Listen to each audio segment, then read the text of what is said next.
Hi, I'm Claire Mills, Managing Director of the Center of Excellence for Public Sector Marketing. And I also work with Intersol Group on their marketing communications. And we are starting a new video series. It's an exciting time, and I'm here today to talk about, to help them explain it to you. They are a consulting, training, and coaching organization, and a lot of their work centers around change management and employee engagement. So I'd like to introduce Kathleen Connelly. Hi, and Melanie Poulin-Delisle. Hi. So let's share it. What's this all about? What really brought it on? Kathleen and I were out of town for work, and we were having dinner together, and we were talking about our shared observation that even though we live so closely together in these cities, it's easy to feel a sense of isolation or disconnectedness from the people around us. And that's true despite the fact we have all this technology and social media at our disposal that we're checking updates every single day. Often we're so absorbed in our smartphones that we forget to look up and be connected to the people that are in the room with us. Yeah, and that has a huge impact on how we experience work. And so we talked about that, and our common belief that we as individuals actually have a lot to do about how we experience the world. The way we choose to react to things, the lens we put on things, the perspective that we take, has a huge impact on how we experience things. So we thought, wouldn't it be fun to experiment ourselves with that notion of how the way we see things has a huge impact on how we experience things. So that's how this idea for this video blog series came about. Thanks, Kathleen. So Melanie, can you tell me about this experiment? Yeah, absolutely. So the premise that we want to test is that, well, we can't control what life throws at us, but we can choose how we respond to it. So whether that's a situation or a relationship, how we respond to that situation will either positively or negatively affect our sense of connectedness to those around us.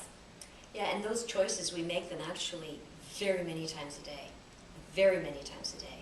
That something happens, and we have a choice in that moment to either take a positive attitude towards it or a not so positive attitude towards it. And it does impact how we experience the day. And I can imagine that making that choice, like often we just react. So it must be a bit of a process, or maybe there's ways you can maybe help us to learn how to make choices and not react maybe quite so quickly. Absolutely. That is what we hope to learn more about as we conduct this experiment. Okay, excellent.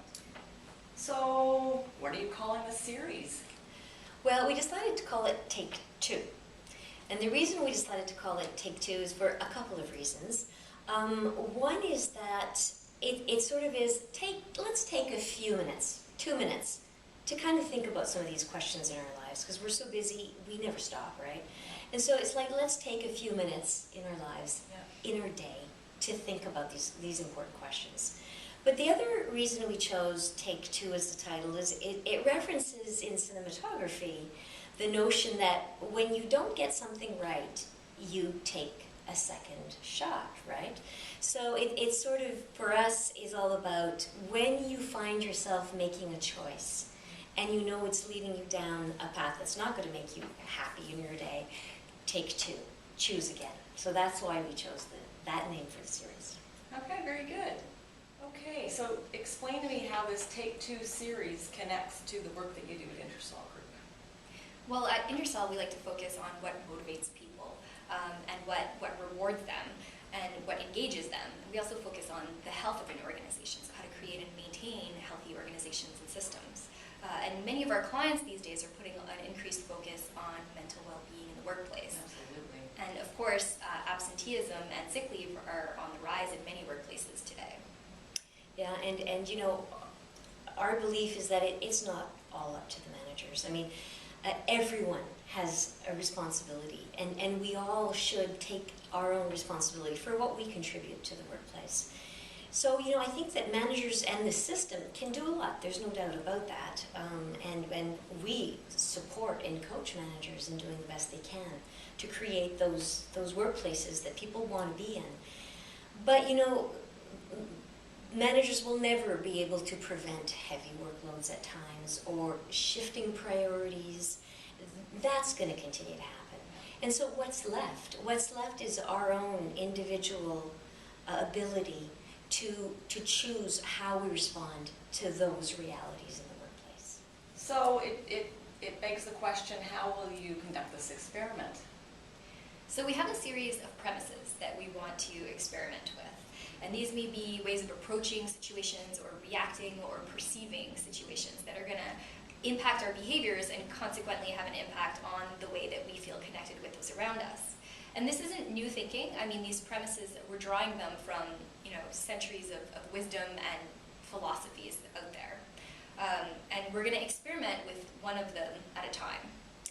Yeah, and the idea is that the lens we're taking is our own perspective. Okay. And so we're experimenting on ourselves. This isn't about experimenting on others, obviously. It's about experimenting on ourselves Okay. and observing ourselves. And we're taking the perspective of